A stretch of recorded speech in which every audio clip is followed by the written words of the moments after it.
ओम नमः शिवाय। हर हर महादेव। जय श्री शंभू।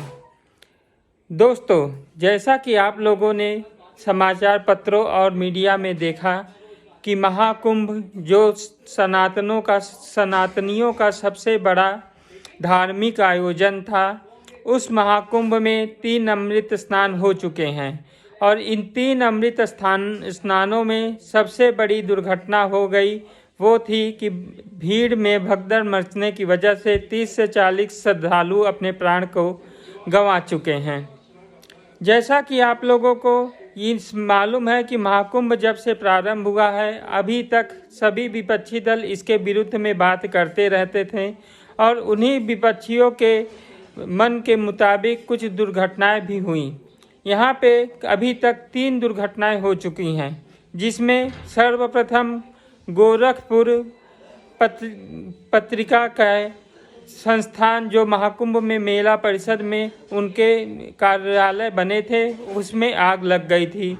फिर दूसरी दुर्घटना भगदड़ की हुई, जिसमें 30 से 40 लोगों का देहांत हुआ और तीसरी 30 तारीख के समय कुछ स्टॉलों में आग लगने से हुई। इस तरह पूरी मेला कुंभ में 3 दुर्घटनाएं हो चुकी हैं और इन 3 दुर्घटनाओं के बाद विपक्ष को अच्छे मौके भी मिल गए हैं, जिसमें प्रशासन में की गई लापरवाही इत्यादि चीज़ों को सामने लाया गया और इससे उनके मन मुताबिक कुछ अच्छे अवसर भी मिल गए कि प्रश्न करने के सरकार से, और सरकार उन सभी प्रश्नों का अच्छे से जवाब भी दी, अपने कर्तव्यों का पालन भी की तथा मेला परिषद में हुए दुर्घटनाओं के उपरांत भी वो पूरी सुचारू रूप से अपनी व्यवस्था को बनाते हुए फिर से नए नियम लागू करके पूरी तरह से मेला के और स्नान के समस्त कार्य फिर से प्रारंभ कर दिए। कुछ घंटों या कुछ दिनों तक थोड़ी परेशानियां हुई श्रद्धालुओं को, लेकिन उस परेशानियों को समाज सेवी और अन्य संस्थाओं के साथ साथ सरकार के अच्छे बर्ताव और व्यवहार से तथा उनके अच्छे सुविधा के वजह से वो परेशानियां जल्द ही ख़त्म कर दी गई हैं। इन सभी चीज़ों के उपरांत सबसे महत्वपूर्ण चीज़ जो सामने आई है वो है भक्ति। श्रद्धालुओं के अंदर जो भक्ति भावना और सनातन के प्रति जो उनका गर्व है वो सभी दिखाई दे रहे थे। कितनी भी विपरीत परिस्थितियां आने के उपरांत भी 200-300 किलोमीटर दूर तक लंबी जाम लगने के बाद भी समाजसेवी संस्थाओं के द्वारा भोजन पानी इत्यादि का व्यवस्था कराना तथा सभी यात्रियों का अपने समय का इंतजार करते हुए भक्ति भाव से अपने निर्दिष्ट स्थान यानी प्रयागराज में पहुंचने के लिए वो पूरी तरह शांति से प्रशासन का साथ दे रहे थे। कई बुद्धिजीवी धार्मिक अनुष्ठान करने वाले तथा अखाड़ों के महान मंडलाचार्यों ने भी इससे आह्वान भी किया था। साथ में वो भी एक अच्छी सुविधाएं प्रदान करने का प्रशस्त किए और अपने कुछ कार्यक्रमों को कम कर दिए, जिसकी वजह से भीड़ की संख्या कम हो सकी।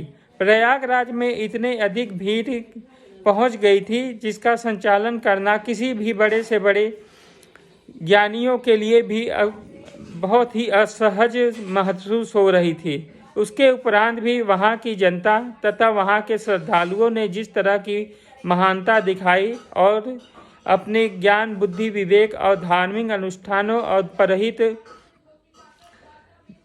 लोगों के परोपकार के लिए जो अच्छे कर्म दिखाएं, उससे भीड़ में नियंत्रण भी हुआ और स्नान पूरी तरह सुचारू रूप से प्रारंभ हुआ और पूरी तरह का आगे भी चलता चला जा रहा है।